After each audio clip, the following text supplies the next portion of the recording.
वो जब बाहर आ गए तो उन्होंने लंबी सी दाढ़ी रखी पोस्टरिंग के लिए, लोगों के को दिखाने के लिए, सिंपैथी के लिए। लेकिन इंजीनियर रशीद साहब जिस वक्त बाहर आए वो एक लीडर की तरह आए।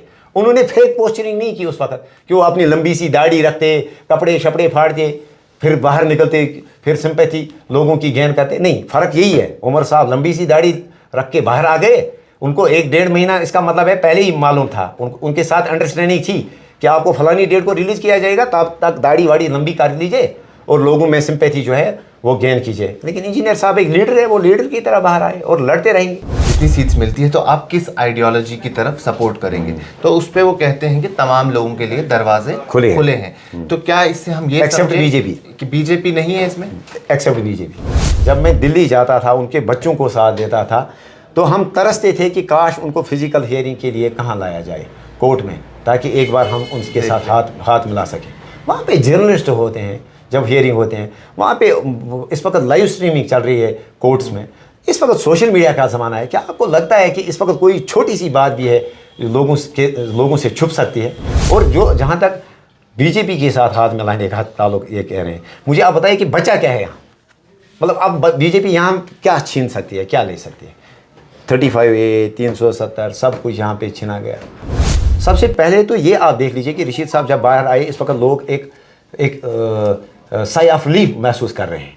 तो हमारा प्राइम कंसर्न है कि लोगों को हम इस खौफ और दहशत से बाहर निकालें।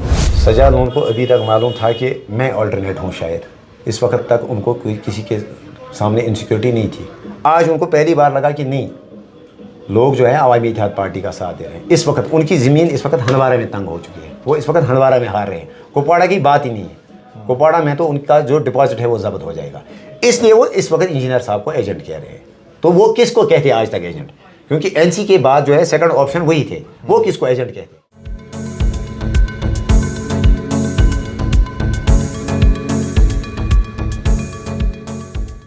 कश्मीर लाइफ में आप तमाम नाज़रीन का इस्तकबाल। इस वक्त हम लंगेट में मौजूद हैं और हमारे साथ हैं शेख खुर्शीद। ये अवामी इत्तेहाद पार्टी के लंगेट कैंडिडेट हैं। इससे पहले ये कॉन्स्टिट्यूंसी इंजीनियर रशीद ने 2 बार रिप्रेजेंट की है और ये उनके भाई हैं जो इस बार इस कॉन्स्टिट्यूंसी को रिप्रेजेंट करेंगे। बहुत इस्तकबाल आपका और बहुत शुक्रिया अपना वक्त देने के लिए। Thank you. सबसे पहले मैं सीधे मुद्दा मकसद जो है इस कॉन्वर्सेशन का उस पर आ जाता हूँ। आप पे काफ़ी सारे इल्ज़ाम भी लगते हैं। सबसे पहला इल्ज़ाम लगता है कि इंजीनियर रशीद ने हमेशा से ये प्रोपेगेट किया कि वो कभी भी ख़ानदानी राज को बढ़ावा नहीं देंगे, और अब आखिरकार उनके अपने जो भाई हैं वो उसी कॉन्स्टिट्यूंसी को रिप्रेजेंट कर रहे हैं जहां से इंजीनियर रशीद 2 बार MLA बने थे। इस चीज़ को किस तरीके से देखते हैं आप?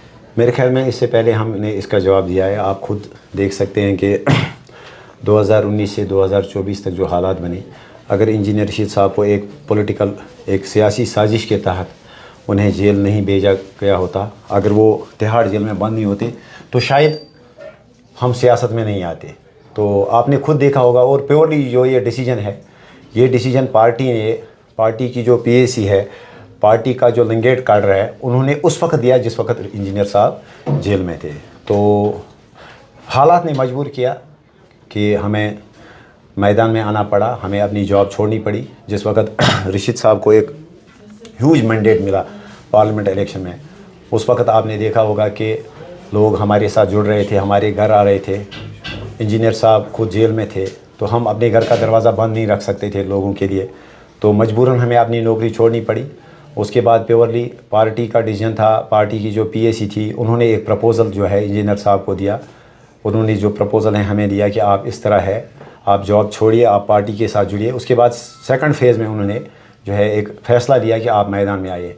तो शायद अगर हालात ऐसे नहीं बनते, अगर यहाँ National Conference, People's Conference, BJP, सारे जो सियासी लोग हैं, रशीद साहब के जो कलीग भी थे, तो अगर वो आवाज़ उठाते, अगर वो एक साजिश नहीं करते इंजीनियर साहब के ख़िलाफ़, तो शायद हमें मैदान में नहीं आना पड़ता। अवामी इत्तेहाद पार्टी काफ़ी वक्त से बनी हुई है। ये आज की बात नहीं है कि अवामी इत्तेहाद पार्टी जो है पार्लिमानी इंतखाबात में बनी। एक लंबे वक्फे से इस पार्टी की बुनियाद रखी गई थी इंजीनियर रशीद की तरफ से। तो क्या आपके अलावा और कोई ऐसा कैंडिडेट नहीं था जो लंगेट कॉन्स्टिट्यूंसी को रिप्रेजेंट कर सके? कैंडिडेट की बात नहीं है। सबसे पहले आप ये देख लीजिए, ये लंगेट रिप्रेजेंट करने की ही बात नहीं थी। ये जो 5 लाख लोग जिन्होंने इंजीनियर साहब को वोट दिया और जो 17-18 लाख लोग जिनको वो रिप्रेजेंट कर रहे हैं इस वक्त, ये उनकी रिप्रेजेंटेशन का मसला था। उनके मसले मसाइल क्या हैं, वो हमारे घर आते थे, वो हमारे साथ जुड़ गए थे, उनका एक बॉन्ड बन गया हमारे साथ। तो क्या हम अपने घर का दरवाज़ा बंद रख के उन लोगों का जो वोट है, उन लोगों का जो मैंडेट है, या उन लोगों के साथ जो कनेक्शन है, क्या ये पॉसिबल था कि मैं अपनी जॉब करता? मतलब मैं स्कूल जाता था, मुझे फ़ोन आते थे, या जब भी कोई इलेक्शन होता था, आप ये सवाल आपने किसी पॉलिटिकल पार्टी से नहीं पूछा, इसके खिलाफ किसी ने आवाज़ नहीं उठाई कि जिस वक्त गुपकार अलायंस चल रहा था, उस वक्त इन सारे लोगों ने, इंजीनियर रशीद साहब जिस वक्त जेल में बंद थे, इंजीनियर रशीद साहब के खिलाफ उन्होंने, उनके कैंडिडेट के खिलाफ लंगेट में उन्होंने कैंडिडेट्स जो है फील्ड किए यहाँ गुपकार अलायंस ने। और मुझे उस वक्त भी जो है यहाँ से अटैच किया गया, इलेक्शन कमीशन ने मुझे, यहाँ डिस्ट्रिक्ट एडमिनिस्ट्रेशन ने मुझे उस वक्त अटैच किया। जब भी कोई इलेक्शन होता था मुझे अटैच करते थे, ना मैं अपनी जॉब का था, ना मैं पॉलिटिक्स का था, मतलब मैं बीच में फंसा हुआ था। तो इन लोगों से आप ये सवाल भी पूछिए कि जिस वक्त इंजीनियर रशीद साहब जेल में बंद थे, उनके भाई को बार बार जब भी कोई बीडीसी इलेक्शन होता था, डीडीसी इलेक्शन होता था, पार्लियामेंट इलेक्शन होता था, इनको अटैच किया जाता था, इनको विक्टिमाइज किया जाता था, वो भी ब्रदर की एब्सेंस में। उस वक्त ये लोग क्यों नहीं आवाज़ उठाते थे? आज इनको ये बात नज़र आ रही है क्योंकि इनको इनसिक्योरिटी है, इनको पता है कि लंगेट में इनका जो है सफाया हो गया है, इनके एजेंट्स मिलना यहाँ मुश्किल हो गया है। नेशनल कॉन्फ्रेंस का तो यहाँ ये हाल हो गया है कि उन्होंने सरेंडर किया, उन्होंने इलेक्शन से पहले ही उन्होंने सरेंडर किया और कांग्रेस को ये सीट छोड़ दी। तो यही हाल पीपल्स कॉन्फ्रेंस का है, पीडीपी का है, जो है आप देख लीजिए कि लास्ट दिन जो है उन्होंने अपना कैंडिडेट यहाँ पे जो है फील्ड किया, उनको यहाँ कैंडिडेट नहीं मिल रहा था। तो आप उनसे ये सवाल भी पूछ लीजिए, जो हमारे सियासी हरीफ ये सवाल उठाते हैं कि इंजीनियर साहब जो है एक आइडियोलॉजी को प्रोपोगेट कर रहे थे, हम इस वक्त भी ये आइडियोलॉजी प्रोपोगेट कर रहे हैं। तो जिस वक्त मैंने मैडम महबूबा मुफ्ती साहिबा को मैं मिला, मैंने उनको कहा कि आप PhD में एक प्रपोजल लाइए, एक रेजोल्यूशन बोलिए फारूक साहब को कि वो वहाँ पार्लियामेंट में लाए कि जो यहाँ के पॉलिटिकल प्रिजनर्स हैं, स्पेशली इंजीनियर रशीद साहब हैं, उनको छोड़िए, पार्लियामेंट में आवाज़ उठाइए। अगर उन्होंने कोई पॉलिटिकल मूवमेंट चलाई होती, कोई आवाज़ उठाई होती, रशीद साहब बाहर आए होते, तो मैं पॉलिटिक्स में नहीं होता। इस वक्त भी वो जाए, सारे एक हो जाए कि रशीद साहब को कैसे परमानेंट बेल दी जाए, मैं अभी सरेंडर करूँगा, मैं अभी सियासत में नहीं आऊँगा। लेकिन ऐसे कि वो साजिश करके बीजेपी के साथ हाथ मिला के, कांग्रेस के साथ हाथ मिला के, वहाँ सेंटर की पार्टीज़ के साथ हाथ मिला के यहाँ पे ये सोचें कि लोगों को हम अल्टरनेट नहीं देंगे, इंजीनियर रशीद साहब को जेल में बंद रखेंगे, यहाँ जो है उनकी पार्टी का सफाया करेंगे, हम ऐसे सस्ते में उनको छोड़ने वाले नहीं है। बाकी रहा सवाल कि क्या लंगेट में कोई नहीं था, थे बिल्कुल। पार्टी ने BDC इलेक्शन लड़ा, पार्टी ने DDC इलेक्शन लड़ा, लेकिन उनका ही प्रपोजल था। जो हमारे यहाँ BDCs हैं, जो यहाँ हमारे DDCs हैं, आप खुद देख लीजिए, ये उन्हीं का प्रपोजल था जिसको हमें एक डेमोक्रेसी में आपको हर किसी की ओपिनियन की रेस्पेक्ट करनी होती है। तो उनका ही ये प्रपोजल था। उन्होंने कहा कि आप जो हैं इस वक्त बेस्ट हैं, जो इस वक्त लंगेट में हमें रिप्रेजेंट कर सकते हैं, हमें इस फैमिली के साथ एक बॉन्ड है, हम नहीं चाहते हैं कि रशीद साहब की एब्सेंस में हम आपसे डिटैच हो जाएं। ये एक सबसे बड़ी वजह है कि मुझे डायरेक्ट फील्ड में आना पड़ा। और जो हमारी पॉलिटिकल अपोनेंट है, मैं उनको यही बात कहता हूँ कि अगर आपने वक्त पे इंजीनियर रशीद साहब की रिलीज़ के हवाले से अगर आपने आवाज़ उठाई होती तो मैं मैदान में नहीं आता और आपको इस वक्त जो है ये अपना मतलब ये इनसिक्योरिटी नहीं होती। जब पार्लिमानी इंतखाबात हुए तो उस वक्त जो कैंपेनिंग हो रही थी आपकी तरफ से वो इस बात पे थी कि हमें इंजीनियर रशीद साहब को रिलीज़ करवाना है। अभी वो इंटर्म बेल पे हैं, 2 अक्टूबर तक वो बाहर आए हुए हैं। 2 अक्टूबर के बाद क्या होगा, फैसला अभी पेंडिंग है, वो अभी मालूम नहीं है कि बेल एक्सटेंड होगी, उन्हें फुल टाइम बेल मिलेगी या नहीं मिलेगी। लेकिन इस इलेक्शन में जो असेंबली इलेक्शन है ये पार्लिमानी इंतखाबात से काफ़ी मुख्तलिफ होते हैं, इसमें ग्राउंड लेवल का काम ज़्यादा होता है। तो इधर आपके जो है आपका मकसद क्या है, आपका मंशूर क्या है इस इलेक्शन में? मेरे ख्याल में जो पार्टी का मकसद जो मंशूर है वो तो आपने देखा होगा कि एक डॉक्यूमेंटेड जो मैनिफेस्टो है पार्टी ने वो जारी किया है, आपने खुद देखा होगा वो। और सेकंडली आप देख लीजिए कि जो यहाँ इस्तेसाल हो रहा है, जो यहाँ पे कोई अल्टरनेट नहीं मिल रहा था लोगों को, तो हम एक अल्टरनेट के तौर पर सामने आ रहे हैं। और जो खुसूसन चाहे 370 है, चाहे मसला कश्मीर है, चाहे 35A है, चाहे जो यहाँ पे एक सफोकेशन महसूस कर रहे थे लोग 2019 से लेके आज तक, सबसे पहले तो ये आप देख लीजिए कि रशीद साहब जब बाहर आए इस वक्त लोग एक साई ऑफ रिलीफ महसूस कर रहे हैं। तो हमारा प्राइम कंसर्न है कि लोगों को हम इस खौफ और दहशत से बाहर निकालें जो यहाँ पे भाजपा ने, जो यहाँ पे मोदी गवर्नमेंट ने पिछले 5-6 साल जो यहाँ पे जो ये जुल्म तशद्दुद का जो यहाँ पे बाजार गर्म किया। उसके अलावा जो पार्टी का मैनिफेस्टो है वो आप खुद देख सकते हैं, उसमें हर किसी मुद्दे पे बात की हुई है, चाहे यहाँ पे जो इंडस्ट्री है, यहाँ पे एजुकेशन, हेल्थ, बाकी जो भी सारे मसले हैं उन पे आपने देखा होगा। उसके साथ अगर हम देखें तो एलिगेशंस का एक लंबा सिलसिला रहता है। हाल ही में कई सारे पॉलिटिकल लीडर्स ने कहा कि जो इंजीनियर रशीद साहब हैं ये तो जेल में बंद थे ही नहीं। उसके साथ साथ ये भी कहा कि ये लंबे वक्फे से जो है बाहर हैं, इनकी जो है बातचीत चल रही थी मरकज़ के साथ और ये वोट काटने के लिए यहाँ आए हैं। इंडिपेंडेंट्स पे एलिगेशन लगती है कि तमाम इंडिपेंडेंट जो हैं वो प्रॉक्सीज हैं। साथ ही साथ एक नई पॉलिटिकल पार्टी बन गई। आप जो कहते हैं कहीं ना कहीं उनके मंशूर में भी यही सारी बातें हैं जो हम देखते हैं। तो कश्मीरी इस सब में कहीं कंफ्यूज तो नहीं हो रहा है? कश्मीरी कंफ्यूज नहीं है, लेकिन ये कंफ्यूज करने की कोशिश कर रहे हैं। सबसे पहले आप मुझे बताइए कि लंगेट में हम इंजीनियर साहब 2 दफ़ा जो है एमएलए रहे। इस वक्त लंगेट में 15 कैंडिडेट जो हैं कॉन्टेस्ट कर रहे हैं। यहाँ अगर 30 भी कैंडिडेट कॉन्टेस्ट करते तो आपको नहीं लगता है, ऑनेस्टली आप बताइए, कि अगर मैं कहूँ कि ये मेरी ही मीरास है, यहाँ लंगेट मेरी जागीर है कि यहाँ इंजीनियर साहब जो है वो कंटेस्ट करते, जैसे उमर साहब, महबूब जी, जो दूसरे लोग हैं वो कह रहे हैं कि फारूक साहब, शेखुल्ला साहब, जैसे उन्होंने कश्मीरियों को यहाँ ख़रीदा था, वो मीरास समझते हैं लोगों को। अगर मैं यहाँ पे ये कहूँ कि फ़लानी कैंडिडेट जो है ये एक प्रॉक्सी है, आपको नहीं लगता है कि ये एक तौहीन है एक वोटर के साथ या एक कैंडिडेट के साथ? तो ये इनकी इनसिक्योरिटी है। ऐसे ही ब्रॉडली अगर आप देखें तो ऐसे ही ओवरऑल ये फिर जब भी कोई पार्टी सामने आती है, जब भी कोई अल्टरनेट सामने आता है तो उसको ये प्रॉक्सी कहते हैं। सेकेंडली आपने कहा कि इंजीनियर साहब बाहर थे, तो आप बताइए खुदारा, यूएपीए में जो है, यूएपीए चार्जेस में जो है इंजीनियर साहब इस वक्त जो है उनके ऊपर मुकदमा है और इंटरिम बेल पे बाहर है। क्या हिंदुस्तान का जो सिक्योरिटी सिस्टम है, क्या यहाँ की जो अदलिया है, क्या आपको लगता है कि इतनी कमज़ोर है कि इंजीनियर साहब बाहर होते? क्या यहाँ का जो दिल्ली जेल का, जो तिहाड़ जेल का जो प्रशासन है, क्या वो उतना कमज़ोर आपको लग रहा है कि बाहर है? और मोस्ट इम्पॉर्टेंटली रशीद साहब की सेहत को देख के, हेल्थ को देख के आप ऑनेस्टली बताइए, क्या आपको लग रहा है कि वो कहीं बाहर थे? नहीं, आप खुद बताइए। उनकी सर्जरी होगी, उनका वेट लॉस हो गया, उनकी हेल्थ कंडीशंस जो हैं काफ़ी ख़राब हैं। तो मुझे समझ नहीं आता है कि जो लोग इंजीनियर रशीद साहब जैसे एक इलेक्टेड एमपी के ऊपर जो इस तरह के सीरियस चार्जेस जो हैं, जो इस तरह के इल्ज़ामात लगा रहे हैं और बोल रहे हैं कि वो बाहर थे या उनके साथ बातचीत चल रही थी, वो कैसे जस्टिफाई करेंगे कि हम एक नौजवान की या एक सेपरेटिस्ट को हम पॉलिटिकल प्रिजनर कहते हैं और हम ये बात कह रहे हैं कि हम उनको रिलीज़ कीजिए, जब उनको इस वक्त इंजीनियर रशीद साहब जो एक एमपी है, उनकी इंटरिम बेल जब उनको हजम नहीं होती है, तो ये एक मतलब हिपोक्रेसी है उनकी, बिल्कुल गलत बात है। तो मुश्किल से इन 6 सालों में 2 या 3 बार सिर्फ मेडिकल चेकअप के लिए जो है इंजीनियर रशीद साहब को हॉस्पिटल तक लिया गया। इवन जब उनकी हेयरिंग होती थी, हमें ये मतलब हम तो तरसते थे, जब मैं दिल्ली जाता था उनके बच्चों को साथ देता था तो हम तरसते थे कि काश उनको फिज़िकल हियरिंग के लिए कहाँ लाया जाए, कोर्ट में, ताकि एक बार हम उनके साथ हाथ मिला सकें। वहाँ पे जर्नलिस्ट होते हैं, जब हियरिंग होते हैं वहाँ पे इस वक्त लाइव स्ट्रीमिंग चल रही है कोर्ट्स में, इस वक्त सोशल मीडिया का ज़माना है। क्या आपको लगता है कि इस वक्त कोई छोटी सी बात भी है लोगों से छुप सकती है? जिस वक्त इंजीनियर रशीद साहब बाहर आ गए, जब पहले उन्होंने डिनर किया शाम को, उसकी फुटेज तक वायरल हो गई। Is it possible? उसमें भी डेट बदली गई थी। क्या वो डॉक्टर नहीं थी? उसके बाद क्लेरिफिकेशन नहीं आई रेस्टोरेंट ओनर की तरफ से?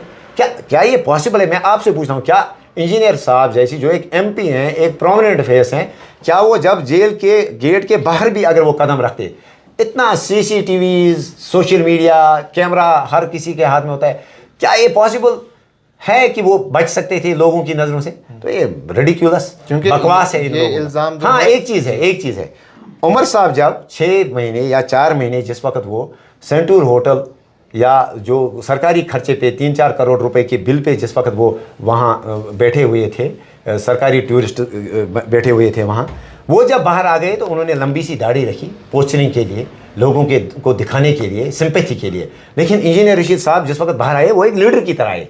उन्होंने फेक पोस्टरिंग नहीं की उस वक्त कि वो अपनी लंबी सी दाढ़ी रखते, कपड़े शपड़े फाड़ते, फिर बाहर निकलते, फिर सिंपैथी लोगों की गेन करते। नहीं, फ़र्क यही है, उमर साहब लंबी सी दाढ़ी रख के बाहर आ गए, उनको 1-1.5 महीना, इसका मतलब है पहले ही मालूम था, उनके साथ अंडरस्टैंडिंग थी कि आपको फलानी डेट को रिलीज़ किया जाएगा, तब तक दाढ़ी वाड़ी लंबी कर लीजिए और लोगों में सिंपैथी जो है वो गेन कीजिए। लेकिन इंजीनियर साहब एक लीडर है, वो लीडर की तरह बाहर आए और लड़ते रहेंगे। इसमें ये कहते हैं कि एक तो इंजीनियर रशीद को एक इंटरव्यू में एक लीडर ने कहा कि इंजीनियर रशीद को मालूम था कि दफ़ा 370 हटने वाला है, लेकिन उमर अब्दुल्ला ने कहा है शायद, लेकिन उन्होंने कहा नहीं। साथ ही साथ जैसा आपने भी कहा कि बहुत सारे लीडर्स इनको अभी तक कहते थे, हाल ही में सजाद लोन साहब ने भी कहा कि मैं कभी किसी को एजेंट नहीं कहता, लेकिन इंजीनियर रशीद जो है ये दिल्ली का एजेंट है।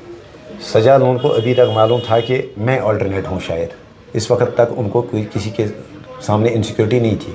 आज उनको पहली बार लगा कि नहीं, लोग जो है अवामी इत्तेहाद पार्टी का साथ दे रहे हैं। इस वक्त उनकी ज़मीन इस वक्त हंदवारा में तंग हो चुकी है, वो इस वक्त हंदवारा में हार रहे हैं। कुपवाड़ा की बात ही नहीं है, कुपवाड़ा में तो उनका जो डिपॉजिट है वो जब्त हो जाएगा, इसलिए वो इस वक्त इंजीनियर साहब को एजेंट कह रहे हैं।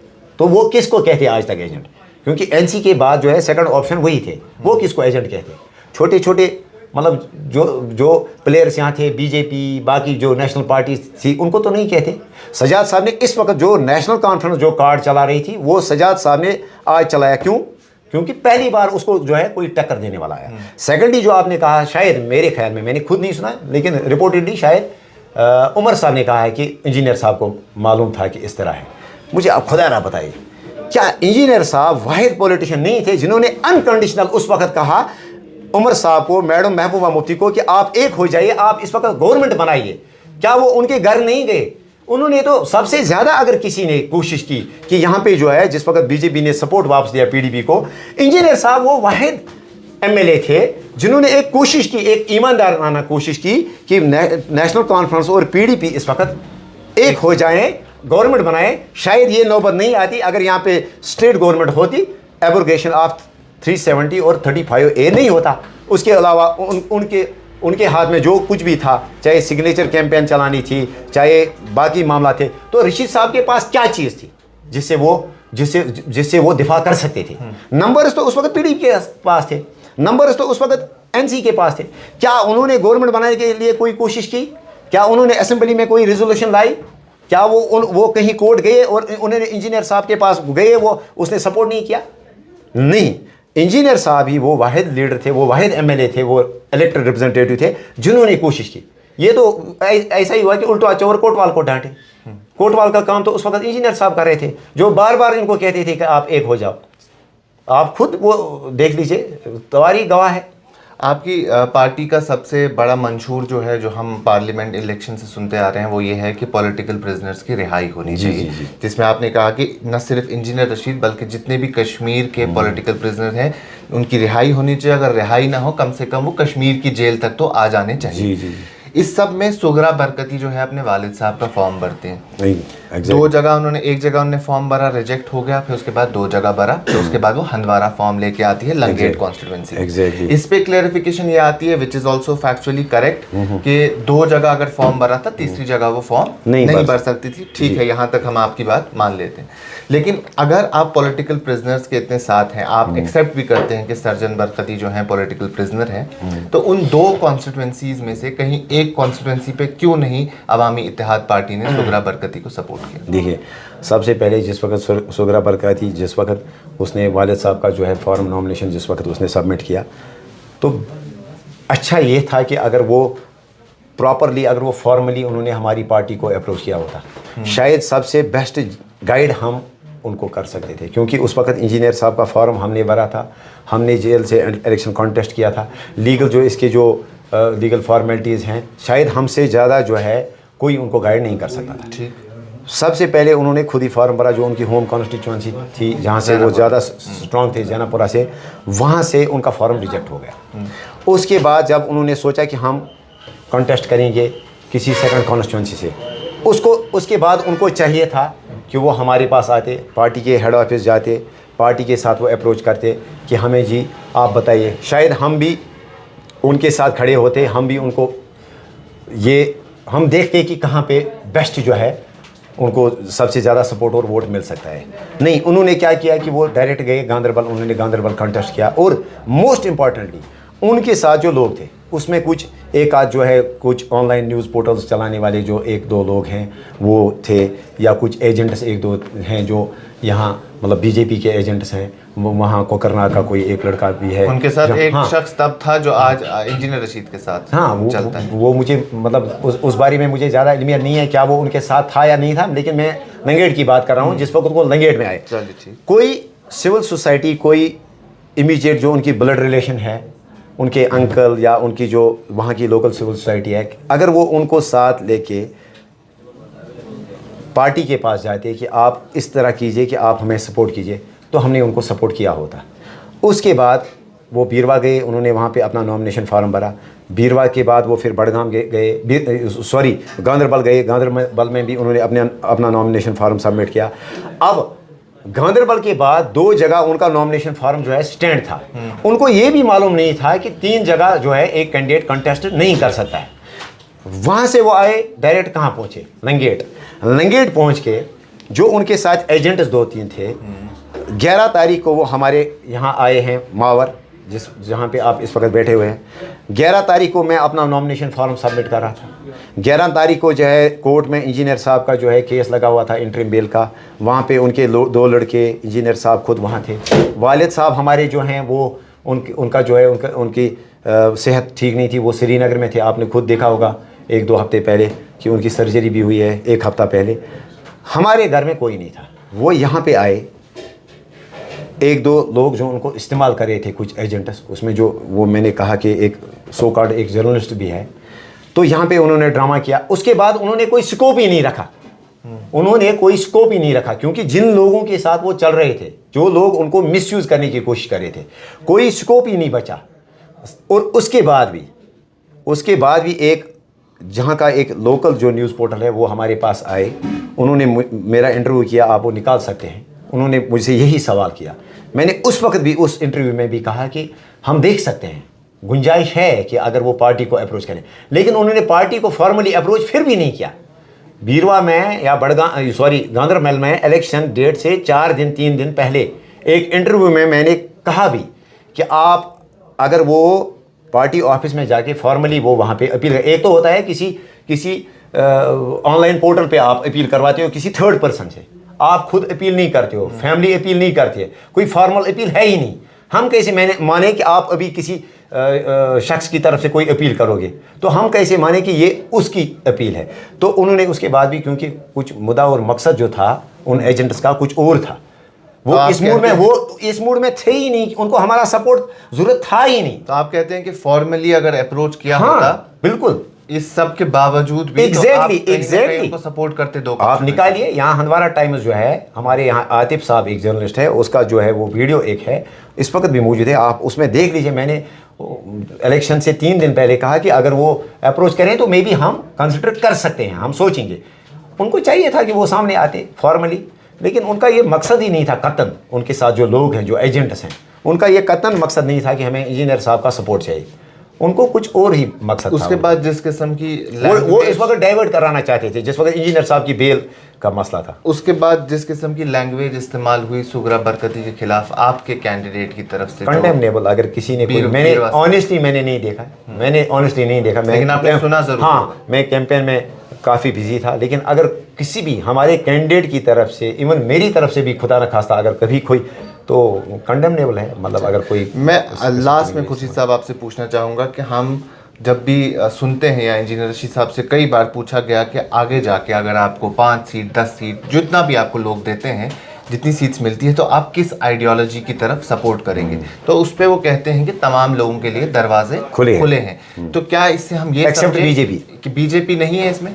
एक्सेप्ट बीजेपी, क्योंकि बीजेपी का जिक्र नहीं है, बीजेपी का तो सवाल ही पैदा नहीं है। वो यहाँ कैसे हुकूमत बना सकते हैं। और सेकेंडली, सबसे जो ज़्यादा विक्टिमाइज़ किया गया यहाँ पे, तो वो हमें किया गया, अवामी इत्तेहाद पार्टी को किया गया। इस वक्त आप देख लीजिए, इंजीनियर साहब MP हैं, बाहर हैं, कैंपेन कर रहे हैं, और इस वक्त भी कल पीपल्स कॉन्फ्रेंस के लोगों ने जो है हमारे जो 2-3 लड़के जो हैं यहाँ मागाम में, हमारी कॉन्स्टिट्यूंसी लंगेट में, मागाम में, बरारीपोरा में, उनको अरेस्ट करवाया। मतलब इस वक्त भी दबाया जा रहा है।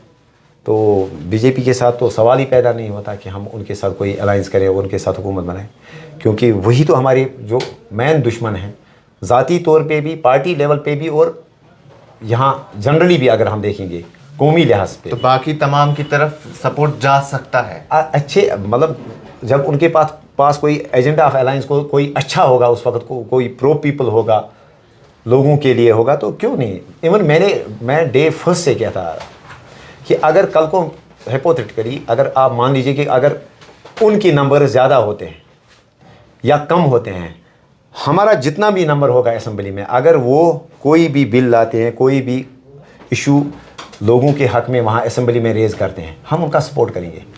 हम उनकी तरह जो है, जिस वक्त इंजीनियर साहब एक एमएलए थे, उस वक्त जब वो लोगों के लिए कोई बिल लाते थे, आप अफजल कोहरू की ये माफ़ी की बिल की ही बात ले लीजिए, उस वक्त जो उन्होंने ड्रामा किया, या उसके बाद जब भी कोई मसला इंजीनियर साहब जो असेंबली में रेज़ करते थे, तो उस वक्त इन लोगों को जो है अपना ईगो सामने आता था। वो नेशनल कॉन्फ्रेंस, पीडीपी, कांग्रेस ये सोचते थे कि नहीं, इंजीनियर एक है, हम 10 मेंबर्स हैं, 20 मेंबर्स हैं, 25 मेंबर, अगर हमारा नंबर ज़्यादा भी होगा, अगर ये कोई अच्छा काम करेंगे, कोई अच्छा जो है कोई अच्छा स्टेप उठाएंगे, हम सपोर्ट करेंगे अनकंडीशनली, जो लोगों के हक़ में होगा। कोई ईगो नहीं होगा, कोई भी पार्टी, पीडीपी, एनसी, बात जम्मू कश्मीर के फेवर में होनी चाहिए। हाँ, बात जम्मू कश्मीर के और लोगों के फेवर में होनी चाहिए, तो हम सपोर्ट करेंगे। क्यों नहीं, अगर हम गवर्नमेंट में भी नहीं होंगे, अगर हम अपोजिशन में भी होंगे, हम कोई मतलब for the sake of opposition जो है, हम उनको अपोज नहीं करेंगे, ये आप देखेंगे। और जो जहाँ तक बीजेपी के साथ हाथ मिलाने का ताल्लुक ये कह रहे हैं, मुझे आप बताइए कि बचा क्या है यहाँ, मतलब अब बीजेपी यहाँ क्या छीन सकती है, क्या ले सकती है। 35A, 370 सब कुछ यहाँ पे छीना गया, तो अब क्या बचा है कि जिसके लिए बीजेपी के साथ अलायंस करके यहाँ कहेंगे कि ये यहाँ पे जो है मतलब बीजेपी हमसे कुछ छीनेगी, मतलब बचा क्या है लोगों के पास। लेकिन बिल्कुल कैटेगोरिक बीजेपी के साथ कोई अलायंस नहीं, और बीजेपी ने जो है सबसे ज़्यादा विक्टिमाइज जो है हमें किया है, हमारी फैमिली को किया। मैं ज़ाती तौर अपनी बात करूँ। चलिए, बहुत शुक्रिया हमें अपना वक्त देने के लिए। Thank you. अभी के लिए इतना ही, बाकी तमाम खबरों के लिए आप बने रहें कश्मीर लाइव के साथ।